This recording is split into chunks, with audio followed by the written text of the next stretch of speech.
பார்க்க போகிறோம். Blind snake என்பது மண்புழுவை போன்ற சிறிய உடலமைப்பை கொண்ட ஒரு சிறிய பாம்பாகும்.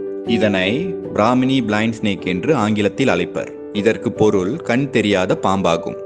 பெயருக்கு ஏற்றது போல இந்த சிறிய பாம்பிற்கு கண் தெரியாது. ஆனால் வெளிச்சத்தை கொண்டும் நுகர்வு சக்தியை கொண்டும் இந்த பாம்பு வாழ்கிறது. மலையாளத்தில் குருடி என்றும் தமிழில் சிறுபாம்பு என்றும் இதனை அழைப்பர்.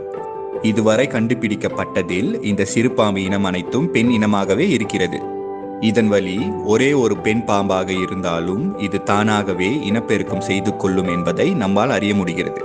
சிறுபாம்பு 2 முதல் 4 இன்ச்சு வரை வளரும். இதனால் உலகத்தில் மிக சிறிய பாம்பினமாக இது கருதப்படுகிறது. இதன் தலையும் வாலும் பார்ப்பதற்கு ஒரே மாதிரியாகவே இருக்கும். சிறுபாம்பு கருப்பு, சாம்பல், பழுப்பு, லேசான கருமை நிறம் கலந்த ஊதா போன்ற நிறத்தில் இருக்கும். பொதுவாக இது மெதுவாகவே நகரும். ஆனால் சூரிய ஒளி